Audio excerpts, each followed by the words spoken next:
इस समय है कि हम परमेश्वर के वचन में चलें और परमेश्वर के वचन से निकाल लेंगे योना भविष्यद्वक्ता की पुस्तक योना, उसके 30वें अध्याय को, उसका पूरे अध्याय 1 से 10 पद को हम पढ़ेंगे और इसी पे हम मनन करेंगे। योना उसका 30वां अध्याय 1 से 10 पद। और अगर आप सब ने निकाल लिया है तो आइए हम परमेश्वर के वचन के पढ़े जाने के आदर में अपने अपने स्थानों पे खड़े हो जाएं और निकाल लें योना उसका 30वां अध्याय 1 से 10 पद। ये परमेश्वर का वचन है और परमेश्वर के वचन में इस प्रकार से लिखा है।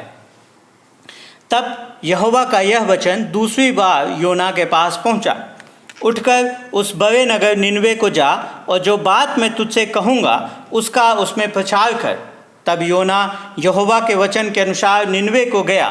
निनवे एक बहुत बड़ा नगर था, वह 3 दिन की यात्रा का था। योना ने नगर में प्रवेश करके 1 दिन की यात्रा पूरी की और यह प्रचार करता गया, अब से 40 दिन के बीतने पर निनवे उलट दिया जाएगा।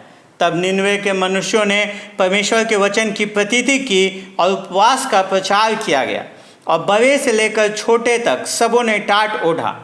तब यह समाचार निनवे के राजा के कान में पहुंचा और उसने सिंहासन पर से उठ अपने राजकीय वस्त्र उतार कर टाट ओढ़ लिया और राख पर बैठ गया। राजा ने प्रधानों से सम्मति लेकर निनवे में इस आज्ञा का ढिंढोरा पिटवाया, क्या मनुष्य, क्या गाय बैल, क्या भेड़ बकरी या अन्य पशु कोई कुछ भी न खाए, वे न खाएं और न पानी पिएं। मनुष्य और पशु दोनों टाट ओढ़ें और वे परमेश्वर की दोहाई चिल्ला चिल्ला कर दें और अपने कुमार्ग से फिरें और उस उपद्रव से जो वे करते हैं पश्चाताप करें। संभव है परमेश्वर दया करे और अपनी इच्छा बदल दे और उसका भड़का हुआ कोप शांत हो जाए और हम नष्ट होने से बच जाएं। जब परमेश्वर ने उनके कामों को देखा कि वे कुमार्ग से फिर रहे हैं, तब परमेश्वर ने अपनी इच्छा बदल दी और उनकी जो हानि करने की ठानी थी उसको न किया। ये परमेश्वर का वचन है। हम सब अपने स्थानों पर बैठ जाएंगे। आइए इस वचन की समझ के लिए हम परमेश्वर से सहायता को मांगें।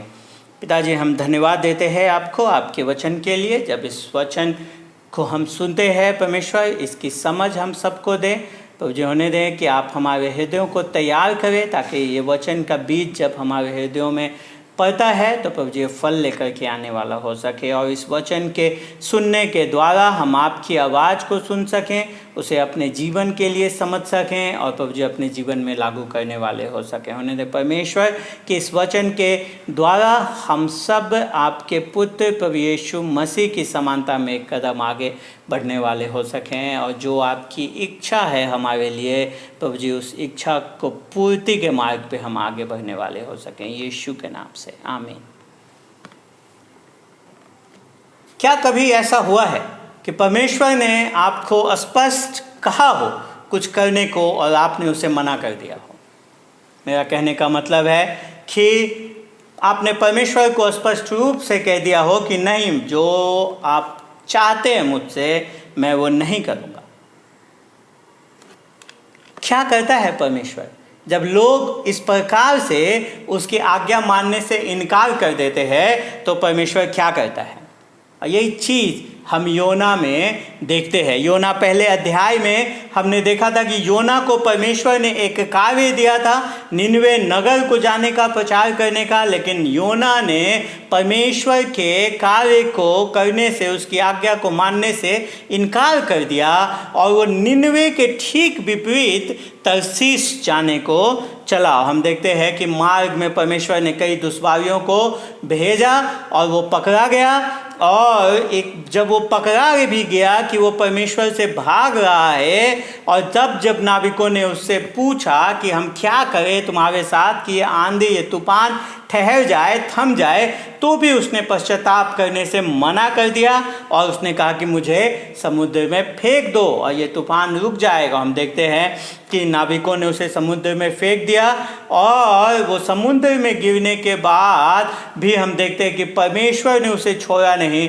परमेश्वर ने एक बड़ी मछली को ठहराया, बड़ी मछली का इंतजाम किया जो उसको पूर्ण रूप से निगल ले और उस मछली के पेट में 3 दिन 3 रात रहने के बाद हम देखते हैं कि योना जो परमेश्वर से दूर भाग रहा था वो परमेश्वर की ओर भागना शुरू करता है, वो परमेश्वर के से विनती करना शुरू करता है। और फिर हम देखते हैं 10वें पद में 2 अध्याय के कि जब वो परमेश्वर से विनती करता है, जब वो मान जाता है परमेश्वर की आज्ञा के लिए और वो इस बात को कहता है कि उद्धार यहोवा ही से होता है, तब हम देखते हैं कि यहोवा ने मत्स्य को आज्ञा दी और उसने योना को स्थल पर उगल दिया। योना को वापस सूखे जमीन पे उगल दिया गया।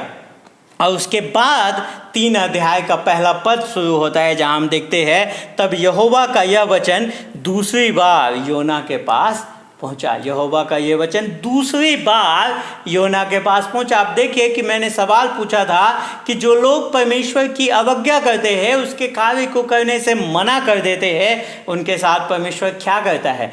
योना में हम देखते हैं कि परमेश्वर दूसरा अवसर देता है, परमेश्वर दूसरा अवसर देता है। पहली बार में योना ने मना किया और अब हम देखते हैं कि दूसरी बार परमेश्वर यहोवा का यह वचन योना के पास पहुंचा। अभी तक हम देख रहे थे योना की इस पुस्तक में कि योना परमेश्वर से दूर भाग रहा था। फिर हमने देखा कि दूसरे अध्याय में कि योना परमेश्वर की ओर भागना शुरू किया और तीसरे अध्याय में जब हम आते हैं हम देखते हैं कि योना अब परमेश्वर के पीछे चलने के मार्ग पे आ गया है। Jonah on the road to follow God, परमेश्वर का अनुसरण करने, परमेश्वर के पीछे चलने के मार्ग पे आ गया है। और जब हम परमेश्वर के पीछे चलने के मार्ग पे आते हैं तो सर्वप्रथम वो मार्ग हमें आज्ञाकारिता के मार्ग पे लेकर के आता है। सर्वप्रथम हमें रोड ऑफ ओबीडियंस पे लेकर के आता है, वो आज्ञाकारिता के मार्ग पे लेकर के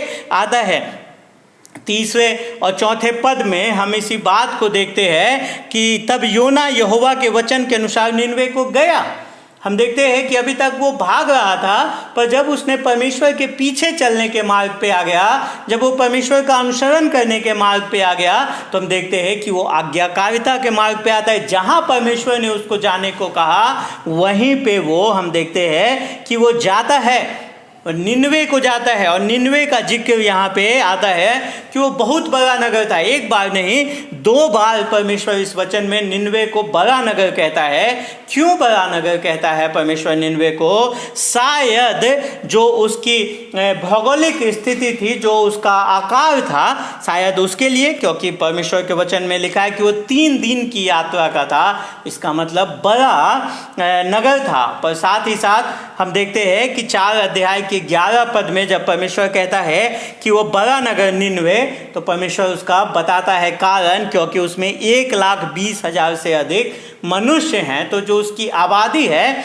शायद उसके कारण भी परमेश्वर के वचन में हम उसको बड़ा नगर के रूप में पाते हैं। क्योंकि जिस शहर से, जिस नगर से योना आता था, उस नगर की उस समय में आबादी देखे तो शायद 30,000 के आसपास थी, पर निनवे की आबादी 1,20,000 था।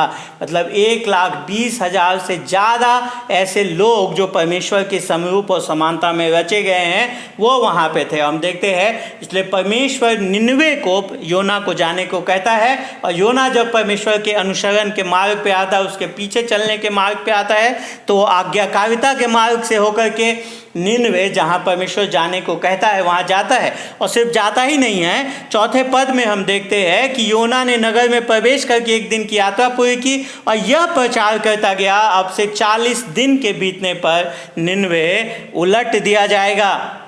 हम देखते हैं कि जिस चीज़ का वो सिर्फ वहाँ गया ही नहीं, पर जिस बात को कहने के लिए परमेश्वर ने उसे वहाँ कहा था, वही बात वो वहाँ करता है। वो वहाँ गया और उसने जैसा परमेश्वर ने कहा था वैसा ही प्रचार किया। तो हम देखते हैं कि जब आप परमेश्वर के अनुसरण के मार्ग पे आते हैं, परमेश्वर के पीछे चलने के मार्ग पे आते हैं, तो वो मार्ग सर्वप्रथम आज्ञाकारिता के मार्ग से होकर के गुजरता है। और उसके बाद हम देखते हैं कि वो मार्ग हमें पश्चाताप के मार्ग पे लेकर के आता है। वो मार्ग हमें परमेश्वर के पीछे चलने का मार्ग आज्ञाकारिता के बाद पश्चाताप की ओर लेकर के आता है, जहाँ पे हम देखते हैं कि 5वें पद में, 5 से 9 पद में हम इस बात को देखते हैं। हम देखते हैं कि 5वें पद में निनवे के मनुष्यों ने परमेश्वर के वचन की प्रतीति की और उपवास का प्रचार किया गया और बड़े से लेकर छोटे तक सबों ने टाट ओढ़ा। हम देखते हैं जब परमेश्वर के वचन का प्रचार किया गया तो उन्होंने परमेश्वर के वचन की क्या करी? प्रतीति करी।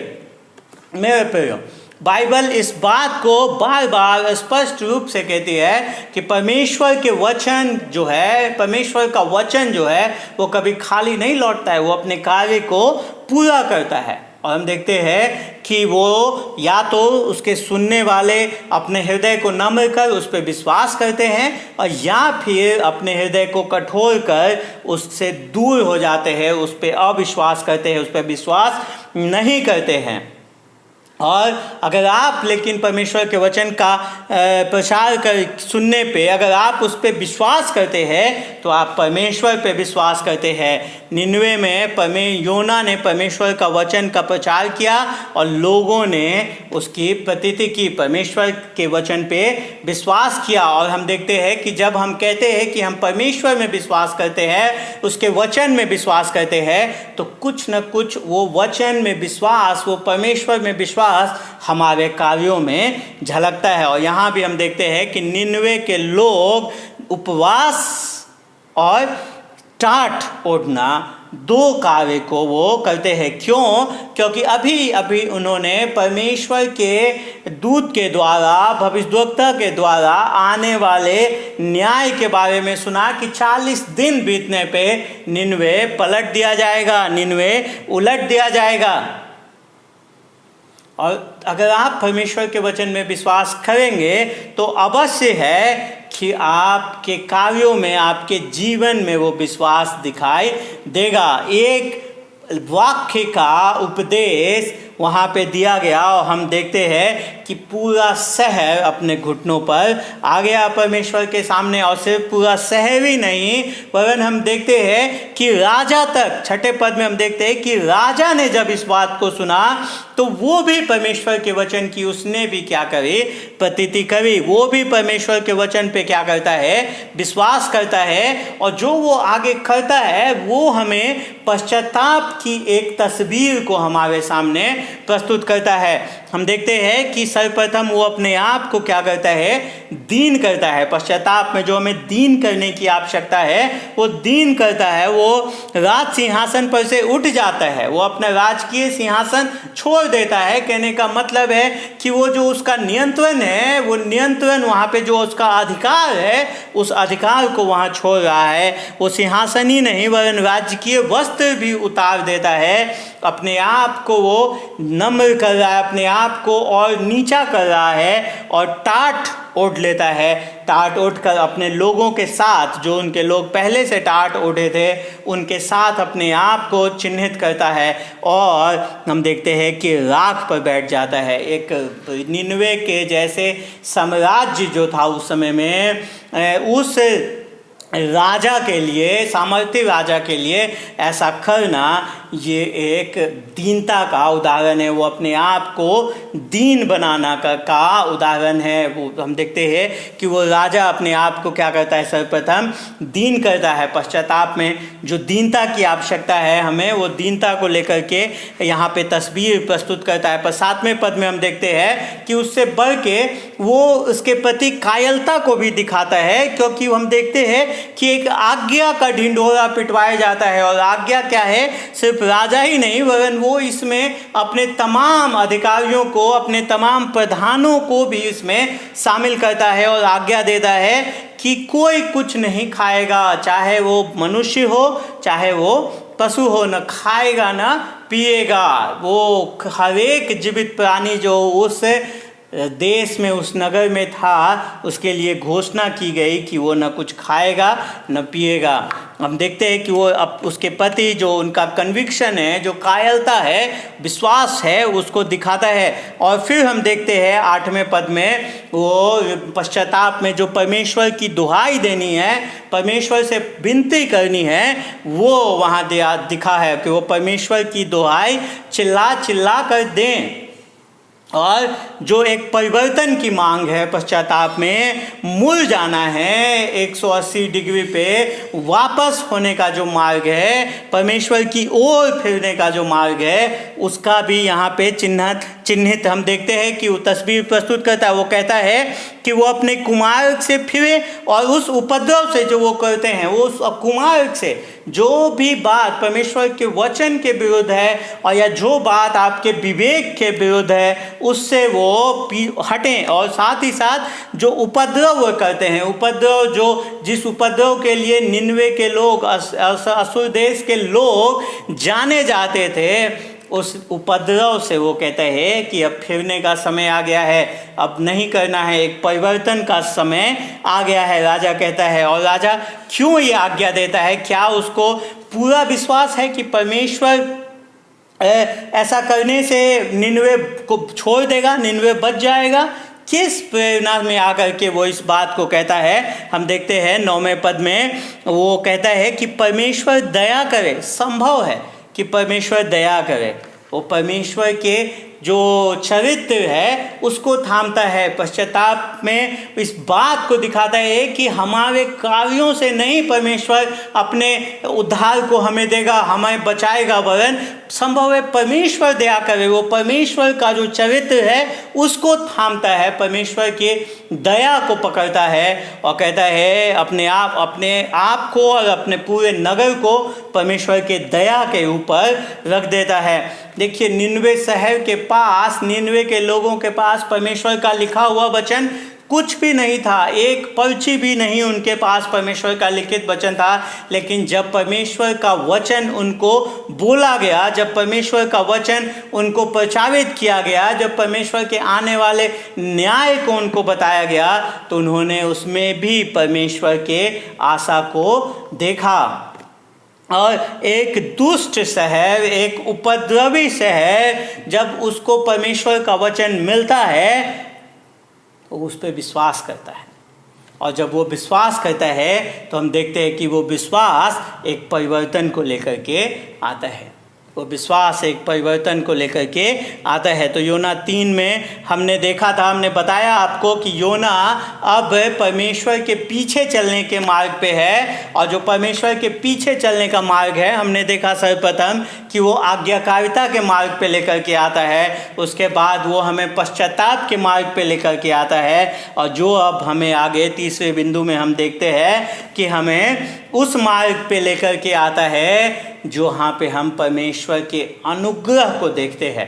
परमेश्वर के अनुग्रह के आंखों देखे गवाह बनते हैं। हम परमेश्वर के अनुग्रह को देखने का मार्ग है। जब हम परमेश्वर के पीछे चलने के मार्ग पे आते हैं तो हम परमेश्वर के अनुग्रह को देखते हैं। और 10वां पद इसी चीज़ को हमें बताता है। हम देखते हैं कि परमेश्वर ने उनके कामों को देखा कि वे कुमार्ग से फिर रहे हैं, तब परमेश्वर ने अपनी इच्छा बदल दी और उनकी जो हानि करने की ठानी थी उसको न किया।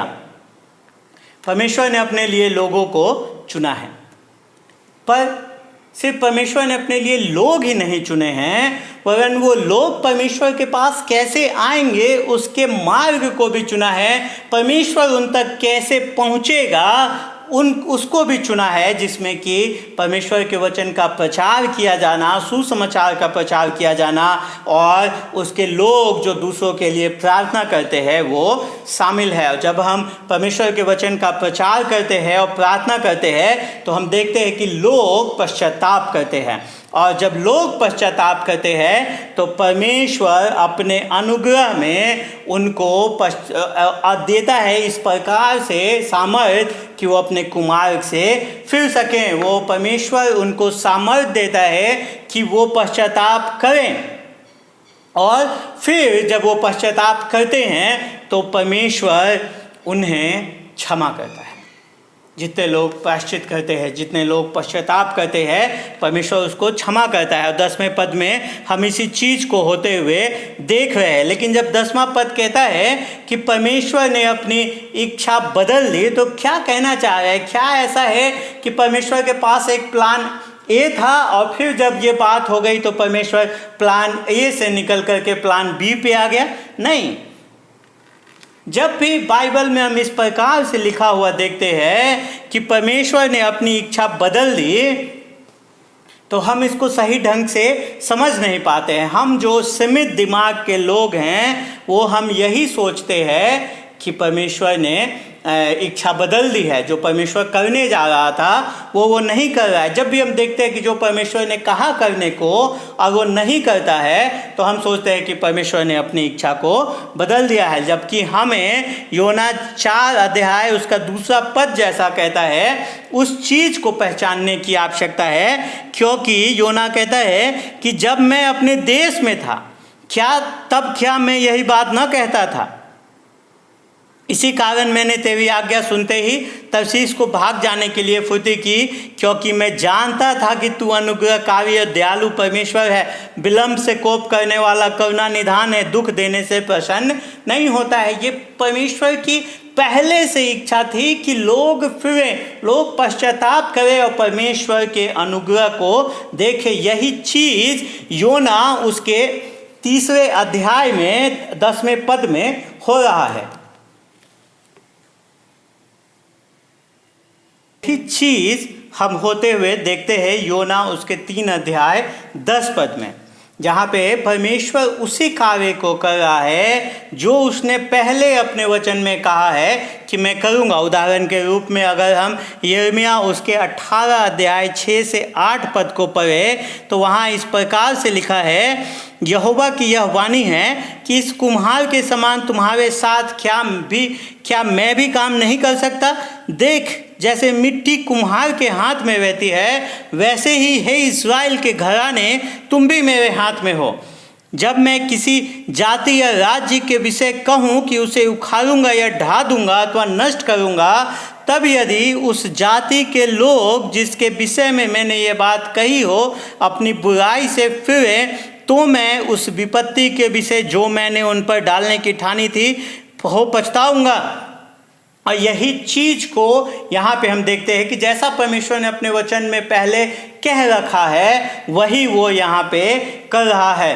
पर सवाल उठता है कि क्या निनवे के लोग यहाँ पे पूर्ण रूप से परमेश्वर पे विश्वास कर रहे हैं? क्या वो परमेश्वर के अनुयायी, परमेश्वर के लोग हो चुके हैं? हम निश्चित रूप से इस बात को नहीं कह सकते, क्योंकि आज भी हम देखते हैं कि कई ऐसे लोग हैं जो आते हैं और परमेश्वर पे विश्वास को कहते हैं कि वो करते हैं, और कुछ आरंभ में कुछ उनमें परिवर्तन भी दिखाई देता है, लेकिन धीमे धीमे वो परमेश्वर से फिर से दूर हो जाते हैं। क्योंकि हम देखते हैं कि बहुत लोग इस बात को सुन करके परमेश्वर के पीछे चले आते हैं कि प्रभु यीशु मसीह के लोग चंगाई करने वाले हैं, चमत्कार करने वाले हैं, उनको उनके दुख से दूर करने वाले हैं। वो उस संदेश पे विश्वास करते हैं, वो उसके पास आ जाते हैं, लेकिन देखते हैं कि जैसे ही उनका चंगाई होना बंद हो जाता है, जैसे ही परमेश्वर उनके जीवन में उनको जीवन को सुविधाजनक और अच्छा करने से रोक देता है, वैसे ही बहुत लोग उसको छोड़ करके जाने लगते हैं। निनवे के लोगों ने परमेश्वर के वचन पे प्रतीति करी, जो संदेश वहाँ पे सुनाया गया उस संदेश पे उन्होंने विश्वास किया। जो संदेश आने वाले न्याय का था उस संदेश पे उन्होंने विश्वास किया। पर क्या इसका मतलब है कि वो पूर्ण रूप से परमेश्वर के पीछे चले आए? क्या वो अपने सारे ईश्वरों को त्याग कर सिर्फ और सिर्फ परमेश्वर के पीछे चलने का निर्णय उन्होंने ले लिया? नहीं, ऐसा हम नहीं मान सकते। क्योंकि इस संदेश के और इस परिवर्तन होने के 40 वर्ष के उपरांत ही हम देखते हैं कि असुर राज्य ने, निनवे के लोगों ने इज़राइल पे आक्रमण किया और उनको बंधुआई में लेकर के गए। तो हम देखते हैं कि जो ये परिवर्तन यहाँ पे आरंभ हुआ था वो बहुत छोटे अवधि के लिए रहा। और हम बाद में देखते हैं कि भविष्यद्वक्ता नहूम एक बार फिर से ये असुर देश के, असुर साम्राज्य के पतन की क्या करता है, भविष्यवाणी करता है और अंततः परमेश्वर बाबुल देश का इस्तेमाल कर असुर देश के असुर साम्राज्य को ख़त्म करता है। तो सवाल उठता है कि जब अंततः निन्वे के लोग ख़त्म ही होने वाले थे तो यहाँ पे परमेश्वर ने उन्हें क्यों छोड़ दिया। मेरे प्रियो, परमेश्वर ने उसे इसीलिए छोड़ दिया जिस कारण से परमेश्वर ने योना को छोड़ दिया था। इसलिए नहीं कि वे उसके योग्य थे, पर इसलिए कि परमेश्वर अनुग्रही था और इसका और कोई दूसरा हमको विवरण नहीं दिया जा सकता। अनुग्रह, परमेश्वर का अनुग्रह ही एकमात्र चीज़ है जिसके द्वारा हम देखते हैं कि परमेश्वर ने उसे छोड़ दिया था, क्योंकि परमेश्वर का अनुग्रह किसी विवरण को नहीं, उसको हम एक्सप्लेन नहीं कर सकते, उसको हम समझा नहीं सकते, क्योंकि परमेश्वर का अनुग्रह ही है वो दया, वो बात जिसके हम योग्य नहीं हैं उस चीज़ को पाना। परमेश्वर के अनुग्रह का मतलब है कि परमेश्वर एक विद्रोही को, एक दोषी को वो देता है जिसके कि वो योग्य नहीं है। और यही चीज़ हम देखते हैं, हमने देखा था योना परमेश्वर से दूर भाग रहा था, लेकिन परमेश्वर ने योना को छोड़ा नहीं। क्यों नहीं परमेश्वर ने योना को छोड़ा? क्यों? शायद इसलिए क्योंकि परमेश्वर को योना जैसा कोई और भविष्यद्वक्ता नहीं मिलता। परमेश्वर को योना की आवश्यकता थी नहीं। परमेश्वर ने योना को इसलिए नहीं छोड़ा क्योंकि परमेश्वर किसी और का इस्तेमाल नहीं कर सकता था। परमेश्वर ने योना को इसीलिए नहीं छोड़ा जिस कारण से आज वो हम में से कितने लोग, हम लोग जब परमेश्वर की आज्ञा का उल्लंघन करते हैं और हमें नहीं छोड़ता, उसी कारण से परमेश्वर ने योना को नहीं छोड़ा था।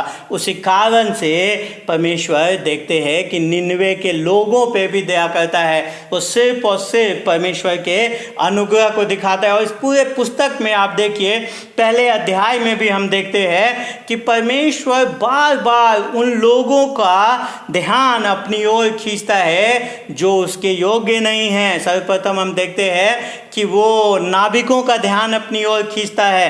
पहले अध्याय में, 30वें अध्याय में हम देखते हैं निन्वे के लोगों को अपना अनुग्रह दिखाता है। और योना पे हम देखते हैं कि पूरे पुस्तक में योना पे अनुग्रह परमेश्वर दिखाता है। और यही बाइबल का संदेश है कि वो परमेश्वर जिसने पूरे सृष्टि का निर्माण किया, वो परमेश्वर वो पापियों के पीछे है कि वो अपना अनुग्रह उन पे दिखाए, वो उनको वापस उनके पाप से बचाए।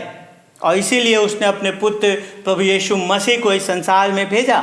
और जब प्रभु यीशु मसीह इस संसार में आया तो उसने इसी बात का प्रचार किया, उसने इसी बात को कहा कि वो खोए हुओं को ढूंढने के लिए आया है, वो ढूंढने के लिए आया है। और वो ढूंढने का कार्य हम देखते हैं कि इस कार्य में उसने एक बड़े दाम को चुकाया, जैसा कि पवित्र शास्त्र बताता है कि मसीह हमारे पापों के लिए मारा गया, गाड़ा गया और तीसरे दिन जीवित हो उठा। मेरे प्रियो, हो सकता है कि आज आप और मैं इस योना से अपने आप को नज़दीक पा सकते हैं। हो सकता है कि हम भी इस बात को समझ पा रहे हों कि हमने कैसे अपने सृष्टिकर्ता के विरोध में कार्य किया है, कैसे हम उससे दूर भाग रहे हैं। और हम शायद जान रहे हों कि हम उसके योग्य नहीं हैं, हम उसके पास जाने के योग्य नहीं हैं। पर मेरे प्रियो, परमेश्वर दूसरा अवसर देने वाला परमेश्वर है। वो हमें दूसरा अवसर देता है अपनी बड़ी दया के कारण, अपने अनुग्रही स्वभाव के कारण परमेश्वर हमें दूसरा अवसर देता है। और इसीलिए आज एक बार फिर से उसकी दया के कारण ही, उसके अनुग्रह के कारण ही हम उसके इस वचन को, उसके इस संदेश को सुन पा रहे हैं। पर सवाल उठता है कि ये जो हमें दूसरा अवसर मिला है, जो उसने हमें दिया है एक बार फिर से अपने वचन को सुनाकर, तो हम इस अवसर में क्या करें, हम इसका कैसे प्रत्युत्तर दें। मेरे प्रियो, इसका सिर्फ और सिर्फ एक ही प्रत्युत्तर है। अगर आप सोच रहे हैं कि हम क्या करें, तो मैं आपको कहूँगा पश्चाताप करें और परमेश्वर पे विश्वास करें। पश्चाताप करें इस बात के लिए कि आप परमेश्वर से दूर थे, इस बात को परमेश्वर के सामने आप मान लें कि मैं परमेश्वर से दूर जा रहा था, और अब आप इस बात को समझ गए हैं, मैं समझ गया हूँ कि मैं कितना मूर्ख था अपने जीवन में, जो मैं अपने ही अभिलाषाओं के पीछे भाग रहा था और परमेश्वर से दूर जा रहा था। और परमेश्वर पे विश्वास करें, क्योंकि परमेश्वर के वचन में लिखा है कि जितने लोग प्रभु यीशु मसीह पे विश्वास करते हैं वो उद्धार को पाते हैं।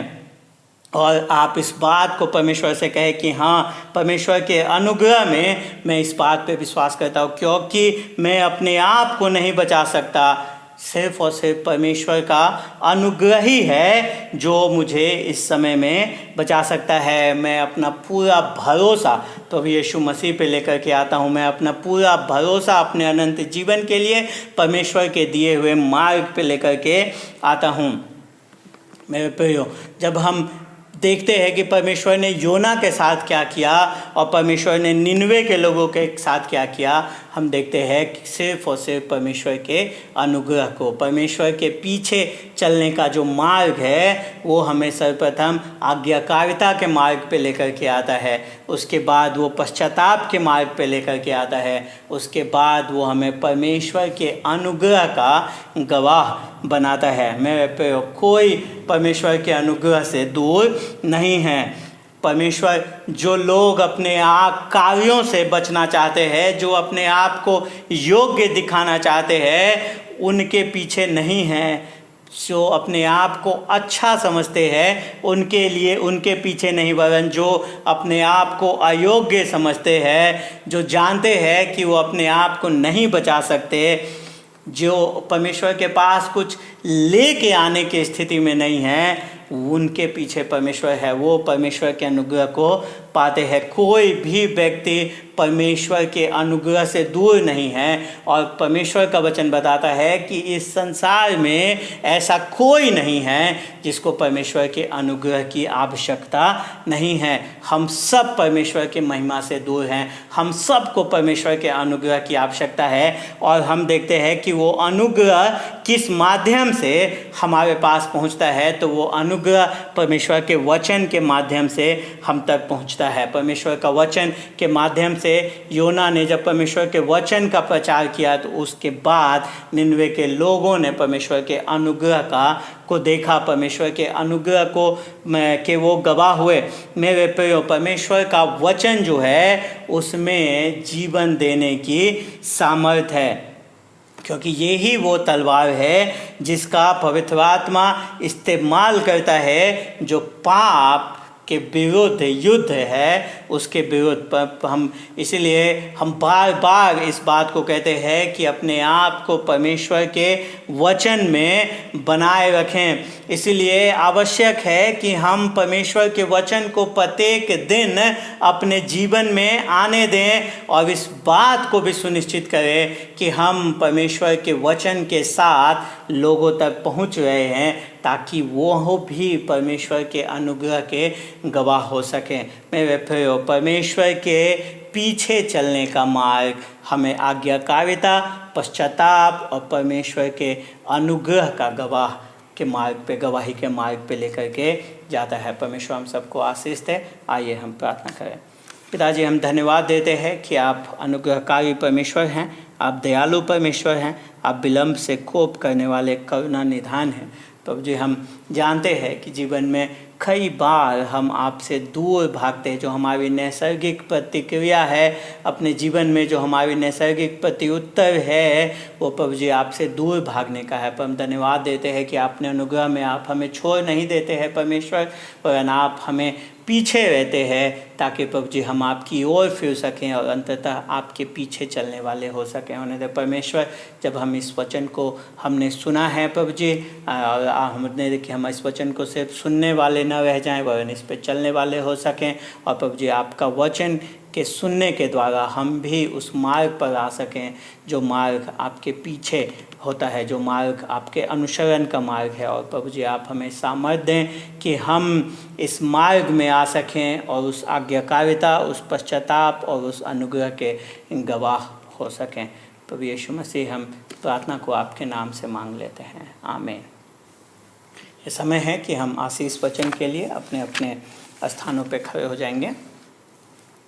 अब जो तुम्हें ठोकर खाने से बचा सकता है और अपनी महिमा की भरपूरी के सामने मगन और निर्दोष करके खड़ा कर सकता है, उस एकमात्र परमेश्वर हमारे उद्धारकर्ता की महिमा और गौरव और पराक्रम और अधिकार हमारे प्रभु यीशु मसीह के द्वारा जैसा सनातन काल से है, अब भी हो और युगानुयुग रहे, आमीन। आप सबको जय मसीह की। सभा यहीं समाप्त होती है।